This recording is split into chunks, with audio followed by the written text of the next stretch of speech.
Baik, selamat sore Kak Dero, Kak Dahri. Sore, Kak. Ya, ini sebentar lagi Kak ya, kita mulai sambil nunggu yang lain. Mereka Ya, wah ini Kak Dahri ini on time nih, tumben nih. Sudah semuanya tugasnya Kak ya? Saya lihat kemarin ya. yang video belum Kak, soalnya HP saya ini dengan mikrofon itu nggak setel, makanya lagi mencari HP yang lain biar supaya bisa merekam Kak. Beli Oh baru. gitu. Ya, baru ya harus baru ya harusnya itu Kak ya. Iya, beli baru. Nanti Kak nunggu ada sudah mengumpulkan uang baru beli. Oh, Sudah TPP keluar sudah. ya. Iya soalnya anu Kak, ini terakhir mau ditarik datanya Kak ya. Mau yang modul 2 ini eh, tanggal 26 sudah mau ditarik datanya semuanya. Jadi penilaian-penilaian semuanya sama pusat itu mau diambil datanya. Jadi nanti kalau misalkan sebelum ditarik datanya sudah lengkap semuanya untuk tugas-tugasnya. Jadi kalau tugas ulun Kak, yang ulun lihat itu tinggal video aja, tapi itu kan Kak terakhirnya bulan Desember Kak. Dan Mm-mm. tugas yang sebelum video itu selesai kayaknya belum bisa kita melanjutkan tugas yang lain kayaknya Kak. Mm-mm. Ya makanya itu. Jadi videonya kalau bisa cepet nggak apa-apa dicepetin ya. Siap Kak, siap siap siap. Ini nggak apa-apa Kak ya, ini sambil sambil nunggu yang lain karena jam 3 ini nanti biasanya ini kan terkendala cuaca juga ya kalau semakin sore biasanya kita ini apa hujan deras dan kemungkinan nanti juga daripada terganggu mending kita majuin jam 3 Siap gitu siap Kak, siap siap siap. ya. Oke, seperti biasa uh, saya buka dengan Assalamualaikum warahmatullahi wabarakatuh. Selamat sore kakak semuanya, terima kasih atas kehadirannya untuk bisa menyematkan kesempatan di sore hari ini. Kita ada tetap maya refleksi aksi nyata 2JP Kak ya. Di 2JP yang nanti kakak kita ingin membahas refleksi yang telah kita pelajari selama mempelajari modul kita ini. Nah, seperti kesepakatan bersama kita, yang pertama nyalakan kamera, kemudian matikan mikrofon ketika tidak sedang berbicara, kemudian hadir seutuhnya, menghargai waktu bersama kita dalam meeting ini, maksimalkan fitur chat, kemudian raise hand, angkat tangan jika ingin bertanya, kemudian gangguan teknis adalah hal yang wajar. Makanya kita hindari sebelum terjadi gangguan teknis, biasanya kalau di samping ini kalau hujan besar, petir, kemudian suara nggak terdengar. Nah, tujuan di sesi kita sore hari ini yaitu memfasilitasi pembelajaran PJOK yang berpusat pada murid secara efektif, bermakna, menyenangkan, dan refleksif. Kemudian yang kedua yaitu capaian akhirnya sesi kita yaitu guru mampu bersikap efektif dalam melaksanakan profesinya sebagai guru PJOK sehari-hari. Kemudian aksi nyata yang sudah kakak lakukan di LMS. Nah, seperti kita korek ke belakang Kak ya, bahwa tujuan PJOK di PKG ini yaitu sangat luas.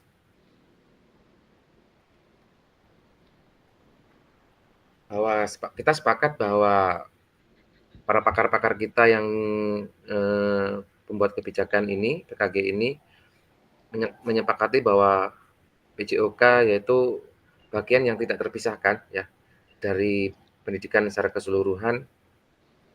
Fokus utamanya yaitu manfaatkan aktivitas jasmani sebagai sarana untuk mencapai tujuan umum.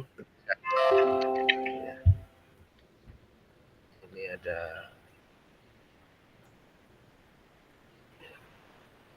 Ada Kak Indra masuk ya.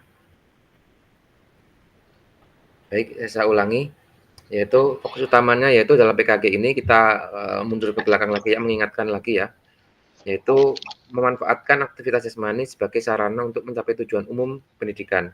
Ya, jadi tujuan umum yang dimaksud di sini yaitu PJOK menjadi salah satu bagian. Jadi tidak hanya PJOK aja untuk menjadikan pendidikan ini berkualitas, tapi ada mapel-mapel yang lain, nah termasuknya adalah PJOK. Nah, dengan pengertian ini, PJOK yang berkualitas dapat menjadi gerbang awal agar seorang individu dapat hidup aktif sepanjang hayat. Ini adalah hidup aktif sepanjang hayat, yang dimana seperti apa sih hidup aktif sepanjang hayat itu? Nah, seperti yang kita pelajari dari modul 1 sampai modul 2 ini, yaitu kata kunci yang kemarin adalah dia belajar dalam situasi geraknya dan bisa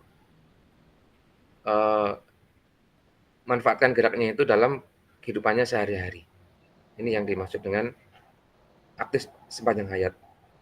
Nah, di lingkungan satuan pendidikan di lingkungan sekolahan, PJOK berfokus pada pembelajaran yang berpihak pada murid sesuai dengan kurikulum kita sekarang, kurikulum Merdeka, bermakna dan menyenangkan. Nah, apa sih tujuannya? Nah, tujuannya yaitu murid dapat memahami alasan mengapa mereka perlu melakukan aktivitas fisik. Ya, jadi kalau dia nggak tahu alasannya, kenapa saya harus bergerak, kenapa saya harus bermain voli, kenapa saya harus lari, kenapa saya harus berlatih kebugaran, mengapa saya harus melakukan aktivitas fisik. Nah, ini mereka harus tahu alasan-alasan ini kamu tuh nanti akan menjadi seperti ini, tujuannya adalah seperti ini, ya perlu kita sampaikan juga ke peserta didik. Nah, untuk saat ini memang kita masih menggunakan kurikulum Merdeka, menekankan bahwa pentingnya kita, peran guru, dalam memfasilitasi pembelajaran yang berpihak pada murid, tidak terkecuali dalam pembelajaran PJOK. Jadi semua, jadi tidak ada di mata PJOK aja, tapi semuanya Kak ya. Kemudian, seorang guru kita, sebagai guru PJOK, dituntut harus berkualitas, dapat memahami esensi PJOK yang sadar bahwa perannya adalah salah satu syarat mencapai tujuan PJOK. Nah, apa perannya tersebut untuk mengoptimalkan? Yaitu itu tadi, kita menjadi seorang pembelajar yang sepanjang hayat. Seperti kakak-kakak ini sebenarnya sekarang sudah mengikuti atau sedang dalam berproses sebagai pembelajar yang sepanjang hayat. Ya, saya salut sekali dengan apresiasi sekali dengan Kak Diro yang masih semangat, yang punya keinginan, punya kemajuan, kemauan untuk belajar lagi.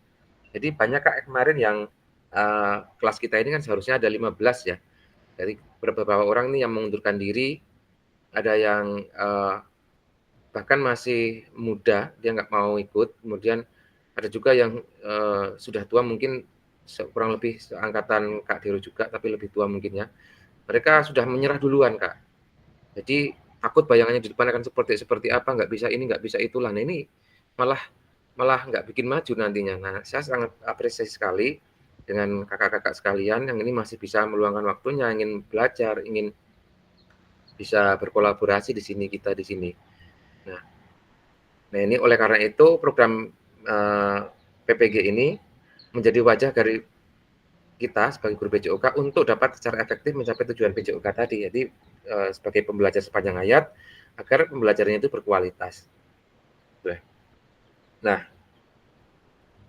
PPKG ini kita nggak tahu Kak yang tahun depan ini masih ada nggak atau tidak. Yang jelas program ini sangat baik untuk kita, khususnya di mapel PJOK. Ya. Yang salah satu tujuannya yaitu satu tadi, memfasilitasi pembelajaran yang berpusat pada murid, kemudian tahu bagaimana pembelajaran itu yang efektif, kemarin ada 9 yang efektif ya, kemudian bermakna, kemudian menyenangkan, kemudian refleksif.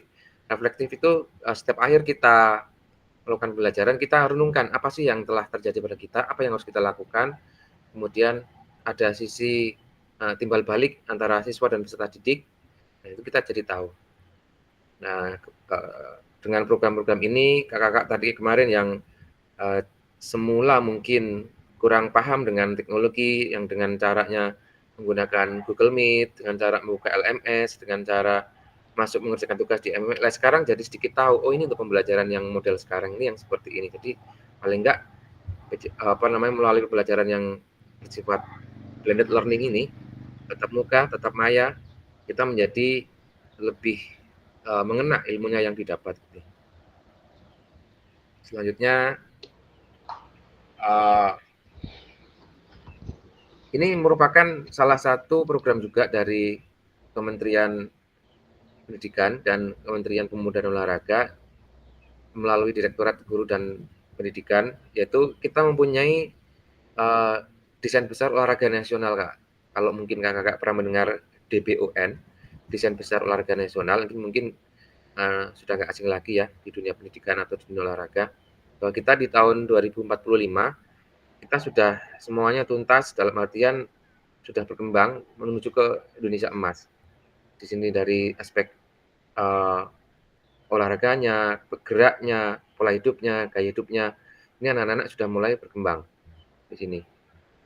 Nah, ini merupakan upaya transformasi untuk menggali perubahan dan atas kerjasama kita semuanya, kita sebagai pelopor utama di dasar, karena kita adalah yang bersentuhan langsung dengan peserta didik di bawah, Kak ya. Guru SD, guru SMP, guru SMA, SMK. Nah, tanpa kita pun mereka tidak bisa menjalankan program ini. Makanya mereka memberikan spesial, kalau saya bilang spesial, karena ini kita diberi project, diberi tantangan. Bisa nggak ini guru-guru PJOK ini ikut bersumbangsi atau berkontribusi terhadap program pemerintah ini, yaitu desain besar olahraga nasional. Ya ini senangnya kita, Kak, di sini, ini seluruh Indonesia loh, Kak ya, seluruh Indonesia, bukan hanya di Kalteng saja, tapi seluruh Indonesia ini sama, serempak. Kalau kakak-kakak mungkin punya teman yang gelombang 2 ini untuk di PJOK, sama jadwalnya ini mungkin sama. Waktu LMS-nya mungkin sama juga, tugas-tugasnya sama juga, karena ini merupakan program besar. Hanya ini kita termasuk beruntung kita dapat berpartisipasi dalam program ini. Jadi saya kemarin juga sempat ketemu dengan teman-teman juga, ngobrol-ngobrol juga, mereka malah kayak sedikit pengen ikut ya, karena mungkin mereka saat ini masih belum punya kesempatan melihat kita, mungkin status-status kita ada waktu kita SEM, waktu kita dalam kelas, waktu kita praktek simulasi mengajar, kemudian berbagi peran di situ, mereka kayaknya ini sangat tertarik gitu di PKG ini, makanya mereka tanya sama saya, Pak, kira-kira ada lagi nggak tahun depan? Nah, kalau saya nggak tahu masalah yang ini, makanya kita agak lumayan lah beruntung di sini untuk bisa telah berpartisipasi di sini, Kak. Nah, ini salah satu kita tarik mundur ke belakang, Kak ya, terkait dengan program kita ini. Jadi kita nanti di sesi akhir ini nanti mungkin 30 menit terakhir kita akan refleksi dan menggunakan sesi tanya jawab aja untuk refleksi kita selama ini kita belajar, dimulai dari modul 1, modul 2, modul 1 itu ada berapa bagian, itu nanti kita akan saling kolaborasi aja, saling berbagi pengalaman aja, bagaimana pengalaman Kakak, apakah ada yang diterapkan di sekolah, apakah ada perubahan paradigma atau berpikir Kakak di dalam mengikuti kegiatan ini, gitu aja. Nah, Kakak, nanti di sini saya akan membagikan link Padlet. Nanti kakak-kakak di situ bisa menjawab atau sesuai dengan yang kakak-kakak alami itu mungkin nanti ada waktulah sekitar 20 menit, Kak ya. Kalian kakak-kakak juga nanti bisa membuka lagi, merefleksi kembali yang di modul 1.1 sampai modul 2.6. Nanti kakak-kakak bisa dibuka kembali, kemudian apa yang menjadi sebuah pertanyaan, apa yang perlu kita diskusikan bareng di sini. Nanti di grup WA, Kak, ini saya akan bagikan Padlet, apa namanya, link Padlet. Nanti kakak-kakak bisa kerjakan di lewat tambahan aja kak ya, lewat ditambahkan aja. Ini sebentar.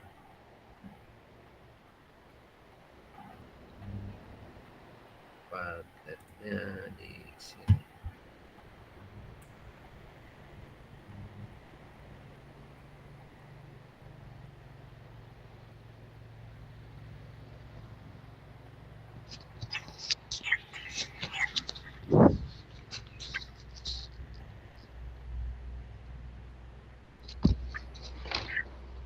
Nah ini kak ya, nanti kakak-kakak bisa menambahkan di sini aja.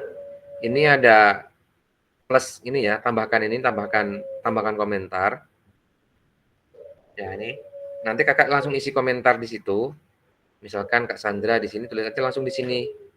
Kak Sandra itu langsung komentarnya apa di sini di situ. Kemudian yang jawaban 2 ini ada kolom tambah, ini tambahkan komentar. Sama juga di sini, tambahkan di sini. Kemudian juga di sini tambahkan juga di sini di kolom plus ini ada nanti tambahkan lampiran ke komentar, nanti kakak bisa menjawab langsung di sini. Jadi lebih enak menjawabnya. Itu kak ya. Jadi kakak nanti ini saya kopikan dulu di WA, nanti kakak bisa akses lewat grup WA ya.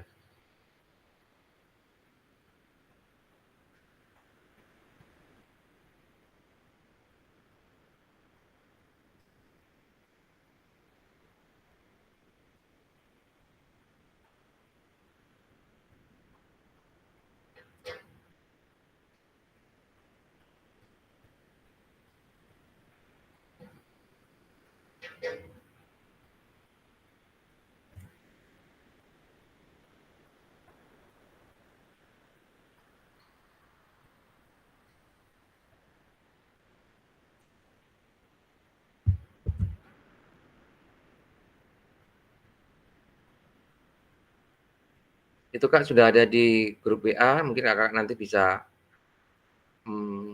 menjawab. Tidak perlu terburu-buru kak. Kakak mungkin saya ingin nanti jawabannya agak lumayan spesifik ya, dalam artian cukup panjang, mungkin cukup lebar, cukup luas ya kak ya. Jadi apa yang menjadi tantangan di situ kakak boleh juga. Kemudian awal mulanya saya seperti ini, kemudian jadi seperti ini, boleh juga ceritakan, silakan di situ. Itu nggak perlu terburu-buru. Mungkin saya kasih waktu sekitar 15 menit sampai 20 menit ya untuk mengerjakan refleksi di situ. Itu kak ya. Sudah bisa dibuka Kak Sandra? Ya, bisa ya. Oke. Dan itu bisa kakak kerjakan di situ, atau bahkan mungkin kakak mungkin bisa membuka kembali sambil baca-baca yang menggunakan laptop, atau yang masih mengingat itu di modul 1, 2 itu yang bagian mana bisa tambahkan untuk sebagai bahan refleksi kakak-kakak itu. Ya kakak-kakak di situ. Itu Kak ya. Silakan kakak ya. Nanti mungkin saya kasih waktu sekitar 15 sampai 20 menit.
Silakan kakak-kakak bagi yang belum bisa diisikan.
Baik kak, baru beberapa orang ini aja nih di pertanyaan satu nih masih 2 orang nih yang merefleksikan.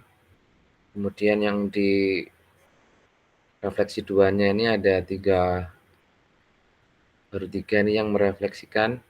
Kemudian yang pertanyaan 3 ini baru 2 nih yang merefleksikan nih. Kak Gajali sudah ada 2, kurang 1. Kak Sandra baru 1. Adventurous Fins ini siapa ya?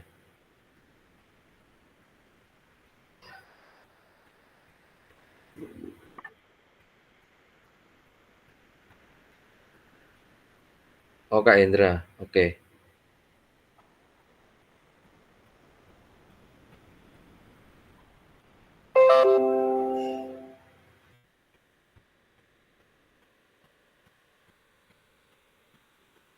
Saya sudah semua, Kak. Yang kedua itu salah anunya. Bold bed itu saya, Oh, Kak. oke. Nggak ngerti Jadi tadi. oke. Jadi Kak Sandra udah, kemudian Kak Hendra sudah, kemudian Kak Gejali 2 sudah, Kak Egi, Kak Dahri, Kak Dero silakan masih ditunggu ya.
Kak Astri ini juga belum terlihat ya di refleksinya ya.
Baik Kak, kita akan bahas di sini. Yang pertama, dimulai dari yang pertanyaan pertama ya nih, bagaimana implementasi pengetahuan yang diperoleh dari program PKK PJOK dilaksanakan dalam tugas mengajar kakak-kakak di sekolah. Yang pertama, dari Kak Hendra. Nanti kakak-kakak sambil melihat di sini ya, untuk slide-nya yang sudah kakak-kakak kerjakan. Kakak juga nanti saya harapkan bisa saling mengomentari dari jawaban kakak-kakak yang lain. Di sini paling enggak 1 dari 3 ini kakak-kakak komentari, saling berkomentar, misalkan Kak Egi nanti dengan Kak Astri atau dengan Kak Astri dengan Kak Sandra, boleh seperti itu. Tadi bisa saling menanyakan, bisa saling bertukar pikiran di sini terkait jawaban yang telah diberikan di sini. Itu Kak ya, setelah kita bahas bersama ini, nanti sesi yang kedua yaitu saling melengkapi atau menanggapi dari apa yang sudah kita refleksikan di sini. Yang pertama, di sini punya Kak Hendra, yaitu bagaimana implementasinya, yaitu implementasi pengetahuan dari program PKK PJOK yang saya lakukan dengan cara mengintegrasikan materi pembelajaran terkini, mengembangkan keterampilan praktis, menerapkan penilaian yang objektif, meningkatkan kreativitas dalam metode pengajaran, dan mengelola kelas dengan baik. Dari langkah-langkah ini saya bertujuan untuk meningkatkan kualitas pembelajaran dan hasil pembelajaran siswa dalam bidang PJOK secara efektif dan menyeluruh. Oke, itu mengintegrasikan materi pembelajaran terkini. Terkini berarti kekinian. Jadi yang apa yang sedang menjadi tren, yang menjadi apa namanya trending di sekarang ini ya, apa yang mencuat isu-isu yang sekarang ada dalam pembelajaran itu kita tampilkan kalau menurut Kak Hendra. Kemudian mengembangkan keterampilan praktis, menerapkan penilaian yang objektif. Ini yang objektif ini yang kemarin sudah kita bahas juga. Kemudian kreativitas, metode pengajaran dan mengolah kelas dengan baik. Kemudian untuk Kak Sandra di sini implementasi pengetahuannya yaitu dari program PKG ini metode pembelajaran yang menyesuaikan dengan kebutuhan belajar dan minat peserta didik. Kemudian mulai menggunakan penilaian otentik PJOK dalam pembelajaran agar tujuan pembelajaran dapat dicapai. Oke, penilaian otentik kemarin nggak ya? Jadi mencakup 3 aspek. Kira-kira masih ingat Kak Sandra? Aspek yang dinilai yang secara otentik itu apa aja Kak Sandra?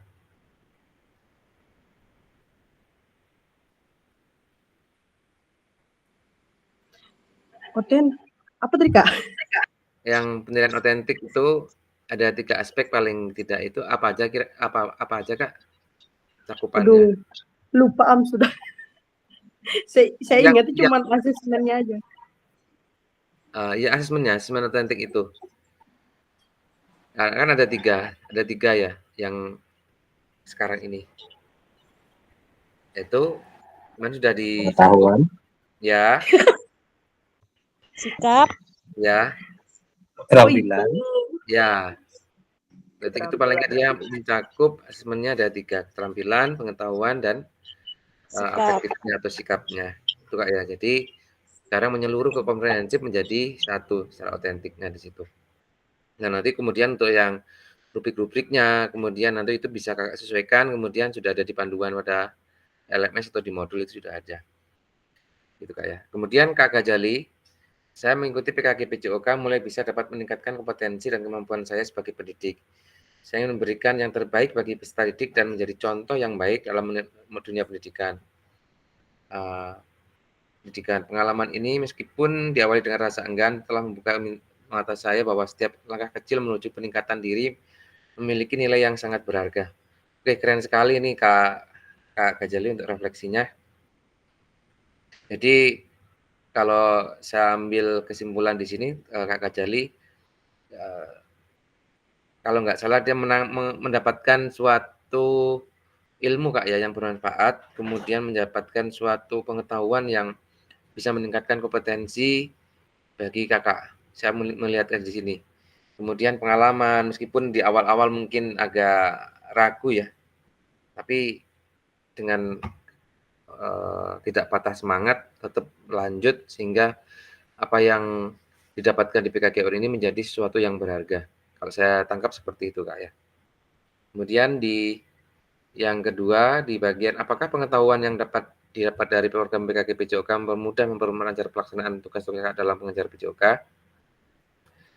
Kak Indra tadi banyak pengetahuan, ini Kak Sandra ini, banyak pengetahuan yang saya dapatkan selama menjalani PJOK ini, di antaranya bagaimana memilih metode pembelajaran yang tepat, membuat pembelajaran lebih menarik dan inklusif, serta menjadikan pembelajaran PJOK yang menyenangkan. Oke, jadi kita kemarin di kelas juga pernah membahas pembelajaran yang menyeluruh termasuk inklusif ini. Inklusif ini dalam artian bisa dipakai oleh semua peserta didik, baik itu yang berkebutuhan khusus atau yang dalam artian yang normal ya, yang reguler biasa. Jadi kita bisa menggunakannya atau menggunakan istilah inklusif. Inklusif itu bisa digunakan menyesuaikan dan digunakan secara menyeluruh. Kemudian dari Kak Indra, sangat mempermudah saya dalam melaksanakan pembelajaran. Hal ini dikarenakan pengetahuan yang didapat di program PKG PJOK dapat saya terapkan untuk pelajaran di kelas. Selain itu, peserta didik dapat berkembang dengan keterampilan yang lebih luas, menerapkan dan meningkatkan kreativitas peserta didik dalam belajar. Hal ini juga bertujuan untuk meningkatkan kualitas pembelajaran dan hasil belajar siswa dalam bidang PJOK secara efektif dan menyeluruh. Oke, intinya di sini jadi capaian yang telah didapatkan untuk pengetahuan yang didapat yaitu ingin mengembangkan, meningkatkan kualitas pembelajaran dan hasilnya secara komprehensif atau menyeluruh. Nah, ini kan untuk Kak Indra ini kan rata-rata dominan adalah anak-anak SMK itu di anak-anak laki-laki ya. Jadi mungkin ada tantangan tersendiri lah bagi kakak ini untuk memberikan pembelajaran di kelasnya. Mungkin kalau ada yang putri ini mungkin ada tingkat kesulitannya bervariasi ya. Kalau Kakak Indra udah berapa tahun mengajar di sini di SMK sangat punya tantangan tersendiri. Kemudian di Kak Gajali di sini PKG bukan hanya sekitar program pengembangan kompetensi, tapi juga penjalanan penemuan diri yang penuh makna dan pembelajaran. PPKG ini sebuah inisiatif untuk mengembangkan profesional lanjutan yang ditujukan kepada para guru PJOK, pelatihan yang kolektif. Program ini bertujuan untuk memperkuat kemampuan guru. Oke Kak, jadi memang seperti di awal saya juga sudah menyampaikan bahwa kita patut bersyukur juga ikut andil dalam program ini, dalam pelatihan ini, karena memang desainer program ini sangat berpengalaman. Jadi kita lihat dari alur pembelajarannya, dimulai dari awal satu itu adalah refleksi paradigmanya bahwa selama ini kita mengajar itu yang seperti apa. Kemudian pembelajaran yang efektif yang seperti apa. Kemudian ada di 2.6 itu kita masuk ke dalam SEM yang pembelajarannya adalah pembelajaran terbaru. Itu yang terbaru yang kemarin kita sudah disimulasikan. Kemudian yang ketiga, di sini ada bagaimana dampak terhadap siswa dari implementasi konsep pengetahuan yang diperoleh dari program PKG PJOK ketika kakak-kakak melaksanakan tugas mengajar di sekolah. Untuk Kak Indra, dampak implementasinya, konsep pengetahuan bagi peserta didik yaitu peningkatan pemahaman materi, kemudian peningkatan keterampilan fisik. Ini pemahaman materi berarti di kognitif, kemudian keterampilan fisik di psikomotor, keterampilan, kemudian evaluasi juga menyeluruh ini, kemudian minat dan motivasi lebih tinggi, keamanan dan kenyamanan dalam belajar. Oke. Kemudian Kak Gajali, dampak setelah mengikuti pembelajaran PKG PJOK ini lebih bisa memahami kelemahan dan kelebihan kami sebagai guru, begitu juga siswa, bisa mengelola pembelajaran yang lebih menarik dan berpusat pada siswa. Ya, jadi kalau dulu kemarin kita sudah belajar juga bahwa sekarang menggunakan metode atau pendekatan SCL ya, Student Centered Learning, pendidikan yang berpusat pada murid atau peserta didik. Jadi kita lebih ke memfasilitasi bagi fasilitator, menghubungkan pembelajaran menjadi lebih efektif, sehingga kita tidak lagi menjadi sebuah atau menjadi yang selalu benar sendiri, selalu di depan sendiri, selalu menang sendiri terhadap pembelajaran yang kita jalani. Kita perlu juga berkolaborasi, bertanya jawab dengan peserta didik, apa yang menjadi keinginan kita untuk belajar bersama. Kemudian kita konsep sesuai dengan kebutuhan minat dan pembelajaran kita. Kemudian Kak Sandra di sini dampaknya peserta didik lebih menunjukkan minatnya dalam setiap pembelajaran, keterampilan mereka juga mengalami peningkatan. Ya, karena kalau di dasar ya, di sekolah di SD, biasanya lebih banyak ke pendidikan pola-pola gerak dasar. Nah ini kalau seperti semboyan kita kemarin, belajar dalam situasi geraknya sehingga geraknya membelajarkannya. Jadi mereka tahu apa yang menjadi tujuan belajar mereka, apa sih yang mereka akan dapatkan, dan bagaimana menerapkannya dalam kehidupan mereka sehari-hari. Itu yang nantinya kita harapkan dari peserta didik. Kemudian dari Kak Astri, Kak Egy dulu, menerapkan pengetahuan yang sudah diperoleh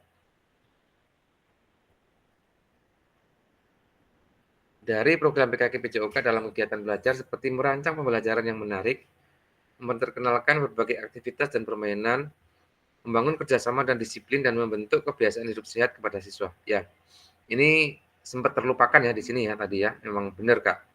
Di sini kebiasaan hidup sehat ini, ya, pola hidup sehat ini memang sejatinya tidak hanya di dalam pembelajaran PJOK, nantinya kalau kita pun sudah terjun di dalam masyarakat atau kita bisa berbagi dengan siswa, keluarga, sama teman, memang pola hidup sehat ini terus berguna dalam kehidupan sehari-hari.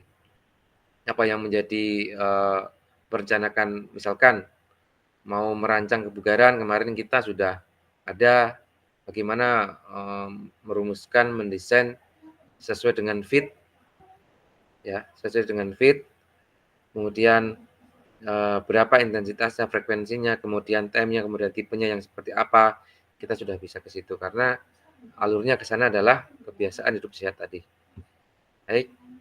Kemudian yang kedua, pengetahuan yang didapat seperti berbagai metode pembelajaran yang menarik sehingga peserta didik bisa lebih berkembang. Ya, kemarin bisa ada mempelajari juga tentang metode, pendekatan, model, itu ada inquiry, kemarin ada problem based learning, kemudian ada komando, ada reciprocal kemarin ya Kak. Kita bisa menggunakan metode pendekatan-pendekatan yang telah kita sesuaikan dengan keadaan yang ada di sekolah kita. Kemudian dampaknya siswa lebih antusias mengikuti pembelajaran PJOK dan sedikit banyaknya berdampak pada kemampuan siswa dalam mengikuti pembelajaran. Oke, jadi ada efeknya. Di situ pembelajarannya siswanya lagi lebih tertarik dalam mengikutinya.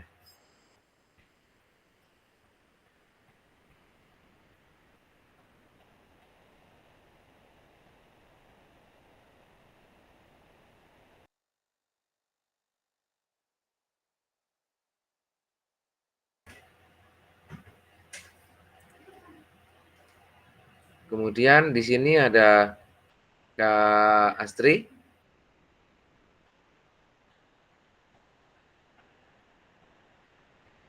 Kak Astri di sini, penggunaan fasilitas sekolah meskipun terbatas, saya berusaha mengoptimalkan penggunaan alat yang ada seperti membuat permainan kreatif menggunakan bola dan tongkat yang sederhana.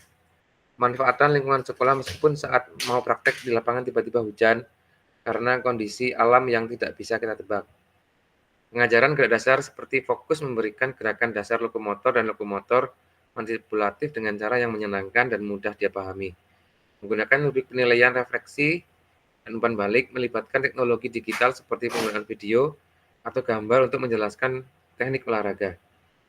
Oke, ini kalau saya lihat ini situasional banget ya Kak ya, di tempat lingkungan Kakak mengajar.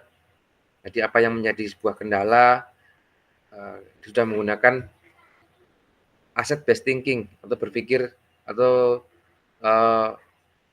berpikir aset yang positif, ya.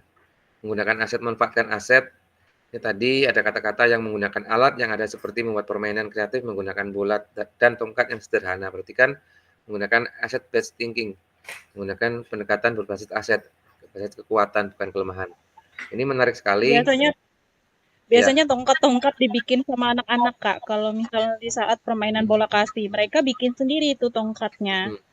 Ya, ini menarik sekali, Kak, ya. Jadi memang kita harus bisa memberdayakan apa yang menjadi yang ada di sekitar sekolah kita aja untuk sebuah permainan, untuk sebuah aktivitas agar mereka itu bisa bergerak. Ya seperti tadi ada tongkat dari bambu, kemudian mungkin bolanya mungkin dari sabut kelapa atau mungkin dari kertas yang nggak masalah, yang penting ini ada alat agar medianya dimodifikasi sehingga dia bisa bergerak gitu, Kak. Tidak harus memang secara nggak langsung dengan bola yang sesungguhnya memang lebih menarik, tetapi ini tadi kita sudah diajarkan bahwa menggunakan pola pikir berbasis aset atau berbasis kekuatan. Ini yang kita punya, berarti kita manfaatkan yang ini gitu.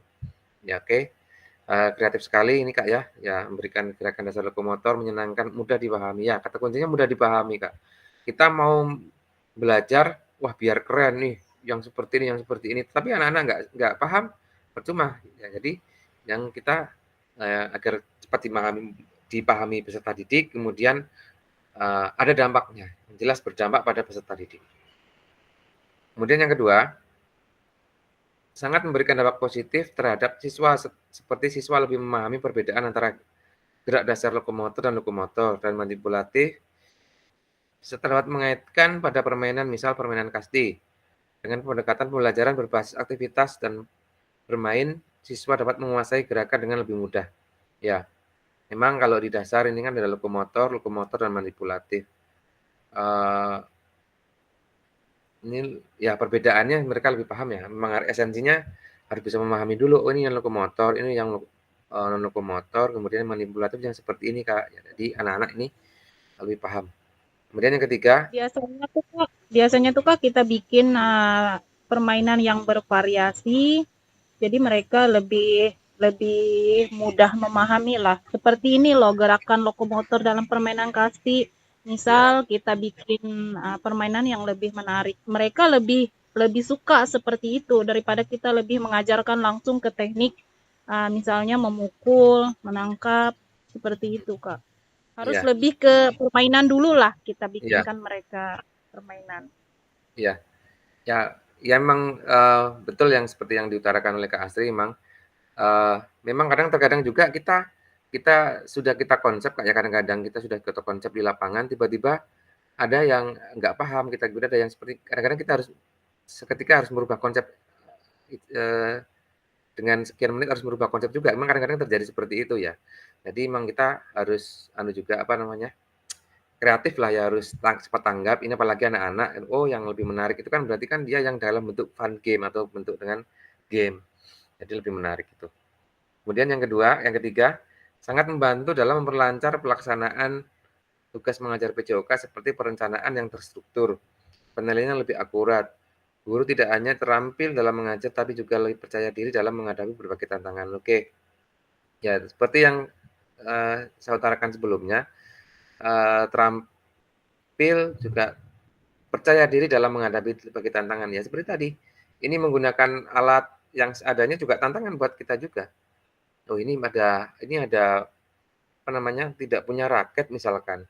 Kita pakai papan yang dipotong kecil kemudian dibentuk seperti talenan gitu ya. Kalau zaman dulu mungkin kayak talenan gitu ya.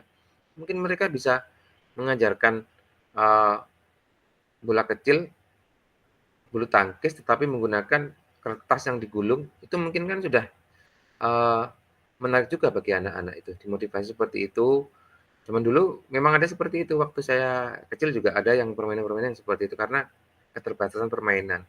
Nah, ini tantangan juga buat kita, gimana anak biar nggak bosen, biar menyenangkan, biar menarik, ya dibikinlah masih ada sisa waktu menggunakan permainan-permainan yang mengubah mereka, berpikir mereka, dan yang jelas gerak mereka untuk belajar. Gitu Kak. Kemarin itu Kak, waktu saya melakukan permainan bola kasti, jadi saya bikin kayak garis-garis di lapangan itu, saya gunakan itu pakai tepung, karena kan Iya. rumput, jadi saya gunakan tepung aja, kayak gitu Kak. Iya. Malah Kalau ketawa, anak-anaknya suka malah. ya mungkin kalau Kak ya, kalau tepung mungkin agak mahal ya, kalau bisa itu Kak, apa namanya, kayak bekas pembakaran atau abu itu ya, abu bisa itu, ya kalau bisa pakai ya oli bekas, kalau tepung mungkin Kakak belinya kan agak lumayan ya, kalau beli atau kapur lah ya yang agak murah gitu ya. Mungkin itu emang bagus Kak seperti itu, jadi kita punya inisiatif, oh ini batas mainnya sampai di sini. Memang kadang saya juga, apa namanya, gimana ya, karena saya yang mungkin berpegang siswanya banyak dan bingung mau yang seperti apa lagi, kita sudah, apa namanya, kehilangan ide untuk belajar biar mereka bergerak, memang harus seperti itu, Kak. Apa yang kita bikin ya untuk besoknya, kadang-kadang memang seperti itu, Kak. Apakah pakai kapur, pakai batasnya seperti pakai menggunakan cone, marker, nah itu. Nah, mungkin Kakak bisa menggunakan tepung itu kan berarti memang bagus, cuma kalau bisa yang lebih ekonomis Kak ya, kalau tepungnya yang tepung terigu itu kan mahal itu kan, jadi sayang. Mungkin masih bisa pakai yang, apa, yang lebih murah Kak ya, bisa mencari yang lebih murah apalah gitu ya. Memang tapi pada dasarnya sudah keren lah untuk bisa ada kreativitasnya ke arah situ untuk menjadi sebuah batas itu. Oke, kita lanjut ke Kak Dahri, di sini ada Kak Dahri. Kak Dahri ini yang pertama, dampak terhadap siswa dari implementasi konsep pengetahuan yang diberikan dari program PKG ketika melaksanakan tugas mengajar di sekolah, memiliki rasa ingin berolahraga yang tinggi, di mana peserta didik setiap jam olahraga maunya praktek di lapangan terus, dan ini ditunggu-tunggu saat jam pelajaran penjas. Karena saya melakukan yang memudahkan peserta didik dalam praktek penjas. Oke, ya seperti ada, kalau dulu memang ada rambu-rambu pembelajaran ya, dan kita juga ada di situ dilakukan dari yang sederhana ke yang sulit, dilakukan dari yang mudah ke yang sulit, dilakukan bagi yang pendek, kemudian ke yang jauh, ke yang mudah, kemudian ke yang kompleks. Ya, jadi kemudian dari yang individu, kemudian yang bergrup atau berkelompok. Nah itu jadi nanti memang proses-prosesnya memang harus kita ketahui Kak ya, melakukan memudahkan peserta didik dalam praktek penjas. Memang ada tahap-tahapannya. Oke Kak Dari, kemudian yang kedua, pengetahuan yang didapat dari program PKI PJOK sangat mempermudah pelaksanaan tugas saat mengajar PJOK. Kejadian nyata ini ketika saya sudah mempersiapkan praktek olahraga di lapangan besok. Ternyata cuacanya tidak mendukung. Dikarenakan karena hujan yang membuat lapangan becek dan tidak bisa digunakan. Sehingga saat itu saya ingat model pembelajaran SEM. Meskipun saya belum seutuhnya paham, alhamdulillah peserta didik senang dan tetap semangat dalam materi tersebut. Dari kejadian itu saya berusaha mempelajarinya lebih dalam tentang model pembelajaran SEM. Oke. Ya Kak, kemarin kita sudah di SEM. Ini berarti pengalaman Kak ya, yang implementasi pengalaman. Ada kemarin anak-anak seutuhnya mereka yang berperan. Jadi mereka belajar bukan menjadikan mereka sebuah atlet, bukan, tetapi mereka belajar bagaimana mengelola sebuah event. Contohnya misalkan Kakak tadi voli, siapa yang menjadi pelatih, siapa yang menjadi wasit, siapa yang menjadi pencatat waktunya, skornya, pemainnya. Nah ini kemudian mereka berbagi peran di situ, sehingga secara nggak langsung pembelajaran sosial emosional mereka terwujud di sini. Ada kerjasama, ada gotong royong, toleransi, kemudian mereka juga kita juga semakin terbantu dengan pola pikir mereka, memudahkan kita untuk menilai, oh mana yang anak ini aktif, mana yang bisa bekerja sama, mana yang bisa berkolaborasi di sini. Makanya sangat bagus sekali kalau Kak Dahri nanti mungkin bisa membuka lagi modul-modulnya, bisa dipelajari lagi dalam bentuk SEM-nya itu yang seperti apa, yang bisa menarik perhatian peserta didik untuk belajar. Kemarin kan waktu kita praktek SEM itu memang bukan materi basket yang sesungguhnya, tetapi saya modifikasi dengan model golden area, golden ball. Di sana dari area-area yang menangkap di area tersebut adalah poin, mendapatkan angka. Nah, itu sebenarnya itu load of game atau pendekatan atau permainan yang menyerupai. Di situ ada passing-nya, di situ ada chest pass-nya, ada melompatnya, ada kerjasamanya, seperti mirip dalam permainan bola basket juga. Makanya kalau yang di SD, kalau permainan yang kemarin bukan SEM-nya ya, tetapi permainannya seperti itu sangat sangat bagus. Karena biasanya kalau di SD itu memang jarang sekali ada ring basket, tapi bentuk permainannya bisa dimodifikasi seperti itu tadi. Kemarin itu yang seperti yang ada di SEM itu tadi. Kemudian mungkin jumlahnya peraturannya nanti bisa dimodifikasi. Oke, boleh bisa dribble atau boleh dipantulkan, boleh silakan nanti kakak-kakak menyesuaikan dengan regulasi yang ditetapkan.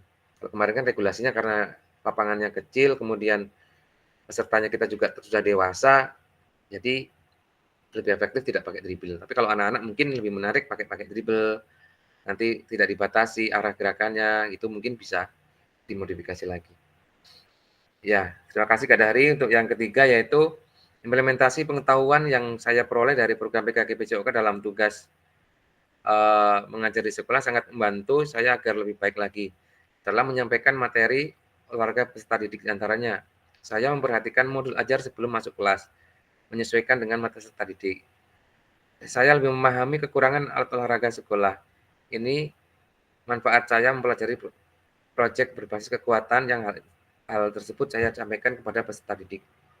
Kemudian, saat ini saya berusaha mempraktikkan model pembelajaran berbasis SEM. Ya, karena memang SEM ini kalau kita analisis kemarin lebih cocok ke anak yang sudah mulai bisa beradaptasi dengan secara fisik dan pengetahuannya ya, termasuk anak SMP dan SMA. Untuk anak SD kayaknya untuk pengelolaan manajemennya termasuk afiliasi di situ kayaknya masih belum bisa maksimal.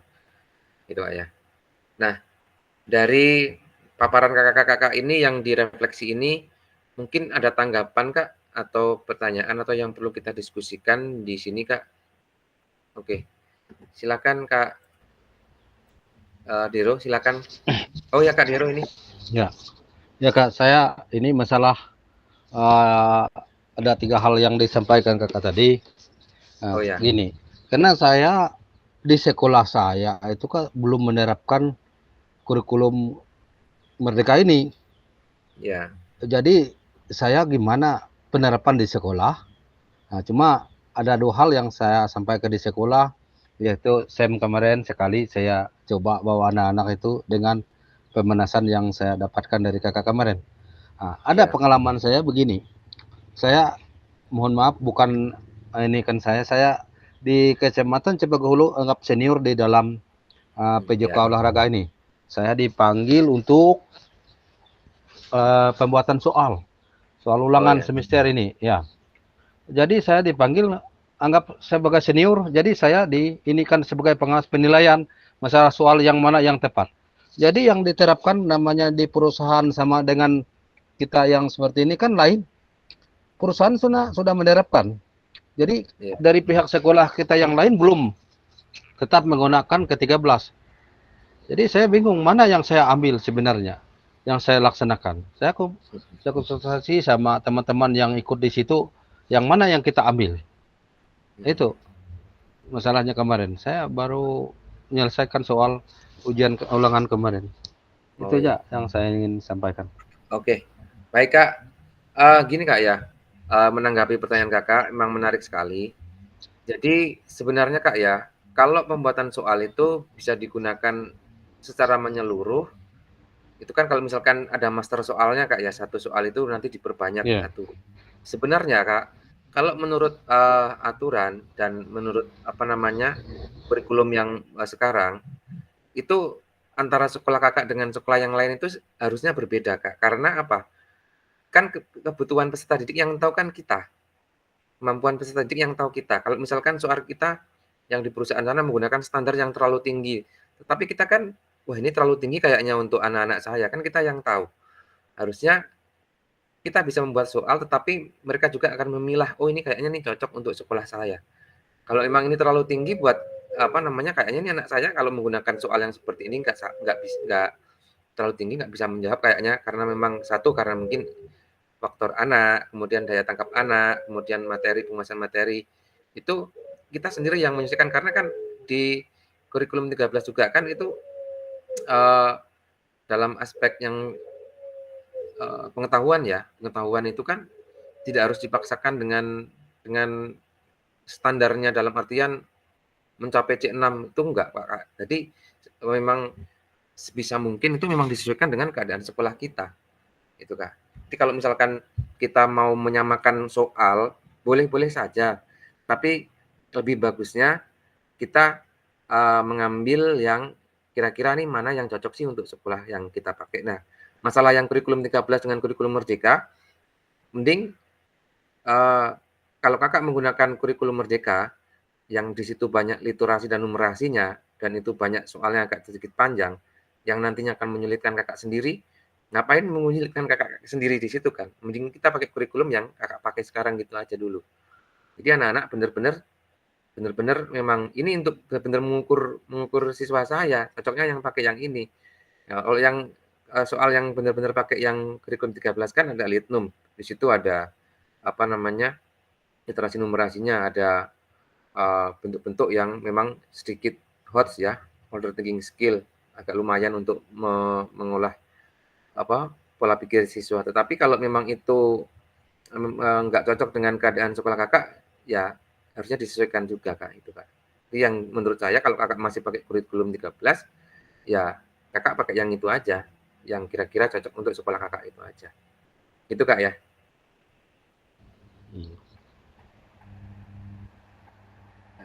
Yang lain mungkin ada yang ingin disampaikan dari materi ini.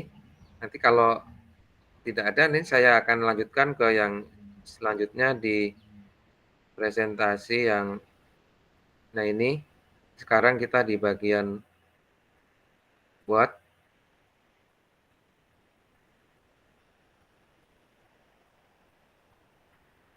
Nah ini apa yang menjadi latar belakang ini pengembangan kompetensi guru, yaitu pengembangan kompetensi guru itu salah satunya adalah pentingnya mutu pengajaran. Latar belakangnya agar mutu pengajaran kita yaitu nantinya itu akan berkualitas, Kak. Tadi sudah ada beberapa refleksi tadi, beberapa yang menuliskan menjadi meningkat dalam segi pembelajaran, anak-anak lagi tertarik, berarti ada peningkatan, ada mutunya di situ kelihatan. Kemudian hidup aktif bergerak sepanjang hayat, tadi kata kunci yang seperti awal tadi, hidup aktif bergerak sepanjang hayat, menjadikan anak-anak ini gerak aktif sepanjang hayat. Nanti yang dari SD ke SMP, SMP ke SMA akan mengalami perubahan paradigma juga. Oh ini pentingnya saya bergerak, pentingnya saya melakukan dalam pembelajaran PJOK itu seperti ini. Kemudian ada gagasan olahraga pendidikan, ya kemudian Perpres DPON-nya yang melandasi kita, latar belakangnya yaitu DPON-nya di awal tadi, Desain Besar Olahraga Nasional, yaitu nomor 86 tahun 2021, yang melatar belakangi kita di sini juga untuk program-program kita di sini. Nah, kita dari modul 1 pernah membahas yaitu refleksi untuk perubahan paradigma dari diri guru PJOK, dari yang dulu, kemudian yang sekarang sudah mengikuti PJOK, PKG PJOK, paling enggak ada sedikit perubahan lah paradigma pola pikirnya. Kemudian bagaimana memanfaatkan sumber daya berbasis kekuatan tadi yang Kak Astri juga bisa gunakan tadi, berbasis aset, berbasis kekuatan di dalam pembelajaran PJOK-nya seperti apa. Kemudian pembelajaran PJOK berpusat pada peserta didik. Kemudian isu-isu sosial dalam PJOK, kemudian ada isu gender, ada eksklusivitas, juga ada anti bullying di pembelajaran itu ya. Itu juga kita pelajari kemarin, kita harus tahu di situ, oh kemarin sudah kita terapkan, kemudian ada materi tersebut, kita ingat-ingat lagi agar kita bisa terapkan. Kemudian pengembangan kurikulum PJOK, yang kemarin kurikulumnya menggunakan ada backward design-nya, capaian pembelajarannya di atas, kemudian kita bikin asesmennya, seperti apa yang otentik, kemudian baru ke proses pembelajarannya. Kemudian ada satu titik nolnya adalah pengembangan perencanaan pembelajaran PJOK di RPP-nya. Itu kemudian dari atas kemarin ada ABCD ya, ada tujuan, ada audien, ada peserta didik, B-nya ada behavior, apa yang dilakukan, kemudian C-nya itu kondisinya seperti apa, bagaimana, kemudian degree-nya atau tingkat kesulitannya, berapa kali pengulangannya. Di situ ada cara-caranya dalam RPP-nya itu menggunakan tujuannya, ada rumus ABCD-nya. Kemudian di materi 2 itu ada keterampilan mengajar PCOK ya kemarin Kak ya. Di situ ada 9 aspek kemarin ya. Kemudian ada pemrograman konten, kemudian ada diferensiasi, kemudian ada umpan baliknya juga, kemudian ada terakhir ada keselamatannya di situ Kak ya. Kemudian strategi mengajar PCOK-nya kemarin sudah kita praktekkan juga waktu kita tatap muka. Kemudian ada model pendidikan geraknya. Kemudian kemarin ada pendidikan kebugaran, cara merumuskan kebugaran-kebugaran kita dengan prinsip fit. Kemudian ada model pembelajaran sport education model atau SEM-nya yang kemarin kita bahas. Kemudian langsung jadi apa kita sekarang? Tadi belajar untuk gerak, ketika gerak untuk belajar. Nah, ini ketemu lagi Kak ya kita nih, coba kata-kata ini. Jadi belajar untuk gerak, ketika gerak untuk belajar. Jadi ini filosofi ini atau kata-kata ini sebenarnya terdiri dari 8 kata, tetapi sangat dalam Kak artinya. Belajar dalam situasi geraknya, sehingga geraknya membelajarkannya. Sama juga dengan belajar untuk gerak, kita dapat belajar, tapi untuk gerak. Dan ketika gerak, itu untuk belajar. Kenapa saya harus melompat sambil menangkap bola, diiringi dengan lompatan, atau dilakukan dengan lompatan? Alasannya, karena bolanya tinggi Pak. Nah, berarti dia sudah belajar. Kenapa saya harus melangkah ketika bolanya ada di samping, langkah 2 kali kemudian menjatuhkan diri? Karena bolanya jauh dari jangkauan saya, Pak. Nah, itu berarti dia sudah belajar, ada alasannya. Kenapa saya harus mundur ketika bolanya itu tinggi? Agar saya bisa mendapatkan jangkauan bolanya saya di atas, Pak. Nah, berarti mereka sudah dapat alasan untuk belajar. Ini kalau mereka hanya terdiam, menangkap bolanya di situasi keadaannya tidak berubah, tidak bergerak, padahal bolanya dia harus membutuhkan jangkauan langkah atau bahkan harus berlari, melompat, bahkan meloncat. Berarti mereka belum dapat belajarnya di situ. Jadi alasan ini kakak-kakak juga bisa nanti dipadukan dengan, oh ini anak berarti sudah bisa bernalar untuk geraknya. Geraknya untuk belajarnya sudah ada peningkatan di sini. Siswa belajar gerak, belajar untuk gerak, belajar ke dalam gerak. Dan terakhir adalah belajar melalui gerak. Nah ini dalam sekali juga Kak. Siswa belajar gerak. 1. Siswa belajar gerak. Jalan, menendang, melempar, mengukur, mengayunkan lengan, belajar gerak. Yang kedua, belajar untuk bergerak. Ya, belajar untuk bergerak. Jadi setelah kita memahami, baru kita mempraktekannya. Jadi belajar untuk bergerak. Oh, seperti ini yang gerakan roll depan yang bagus ini belajar untuk bergeraknya. Jadi ada proses kognisinya di sini, belajar. Kemudian belajar ke dalam gerak, masuklah ke dalam situ. Oh, ternyata harus berputar untuk bisa mendapatkan lengkungan poros, bisa berputar dalam matras tidak melenceng. Berarti ini harus berputar waktu kita melakukan badannya di matras. Belajar ke dalam geraknya. Oh, saya berarti harus melompat ketika saya mendekati ring. Jadi belajar dalam geraknya, kemudian belajar melalui geraknya. Oh, dari sini saya dapat belajar. Oh, kalau ada kejadian seperti ini, kalau ada situasi seperti ini, saya harus seperti ini. Belajar melalui geraknya. Itu Kak ya. Jadi kata-kata kunci ini lihat kakak harus pahami benar-benar. Ini untuk semua kalangan ya, dalam artian semua jenjang, apalagi yang di jenjang dasar. Kak Astri, Kak Eki, Kak Deru semuanya di sini. Ini kata-kata ini memang pegangan kita Kak ya. Belajar untuk gerak. Ketika gerak untuk belajar, siswa belajar gerak, belajar untuk geraknya, belajar ke dalam gerak, dan belajar melalui geraknya. Nah, dalam koridornya adalah pendidikan gerak manusia. Ini Kak ya. Atau jasmani kita.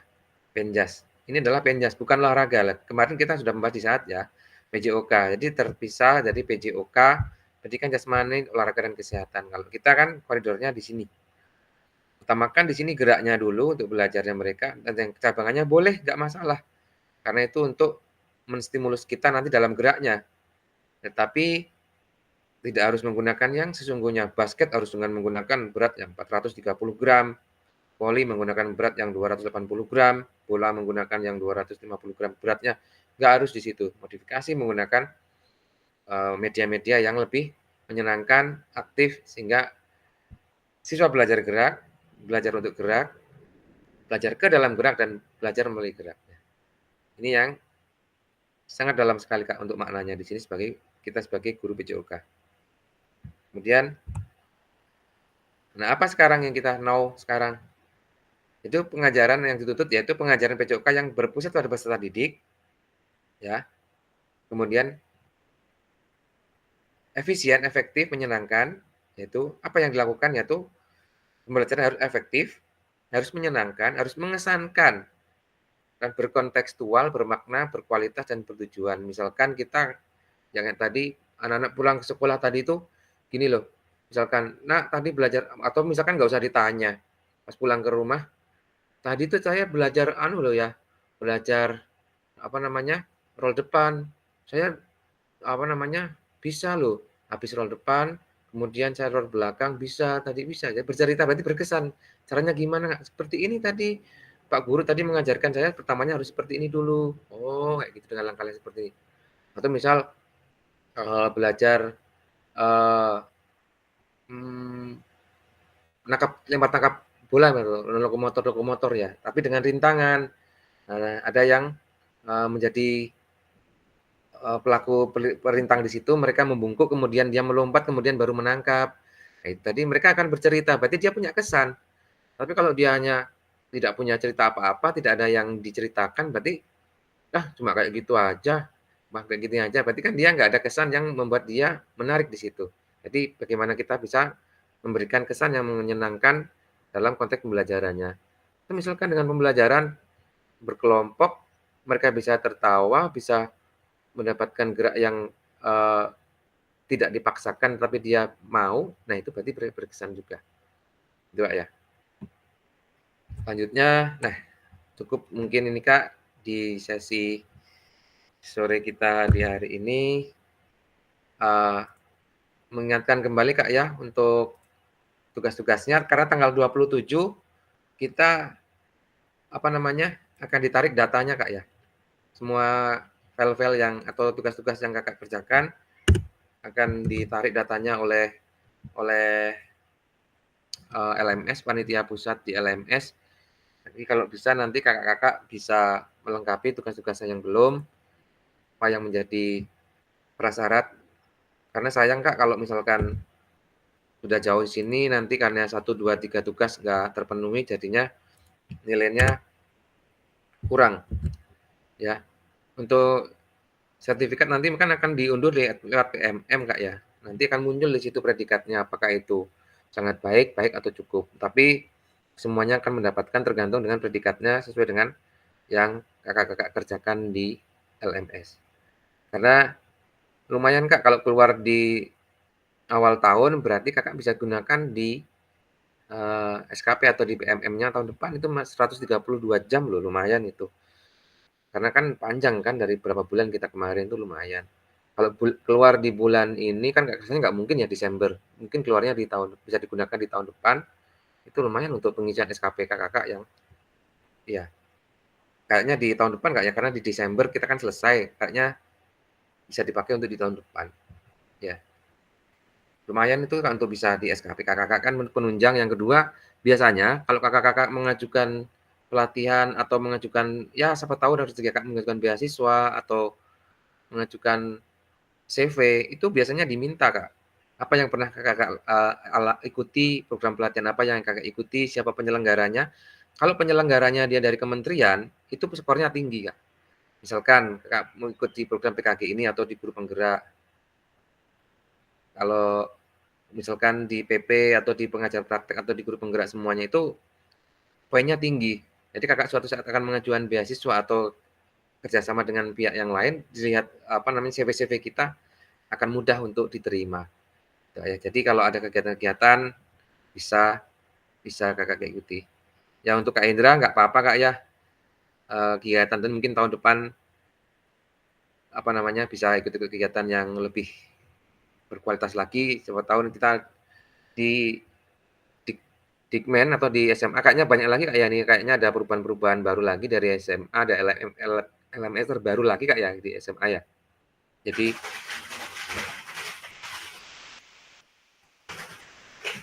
perlu kita perlu kita ikuti apa yang menjadi kebijakan pemerintah itu. Baik Kak, apa ada pertanyaan sebelum kita tutup di sesi sore hari ini? Kalau tidak ada, nanti kalau yang kurang jelas nanti kita bisa di WA di grup atau Japri bisa terkait tugas-tugasnya bisa diselesaikan Kak ya, tanggal 26 paling enggaknya sudah akhir datanya mau ditarik untuk tugas-tugasnya. Mungkin sampai di sini dulu Kak untuk pertemuan kita di sore hari ini. Untuk Kak Astri yang jauh melewati menyeberang segala, hati-hati. Kemudian tugas-tugasnya yang lain mungkin bisa dilengkapi semuanya. Semoga yang PPG juga lulus semuanya Kak ya, menjadi Amin. Oke, mungkin itu saya akhiri. Assalamualaikum warahmatullahi wabarakatuh. Waalaikumsalam warahmatullahi wabarakatuh. Waalaikumsalam. Kita nanti ketemu lagi ini hari Kamis Kak ya. Ya Kamis Kak ya, Kamis di modul 3. Kamis di modul 3. Setelah itu 2 kali, 3 kali tatap muka, kemudian 2 kali udah kita kayaknya akan berhenti di bulan Desember. Itu Kak ya. Saya tutup dulu semuanya Kak ya. Ya Kak. Oke. Oke Kak.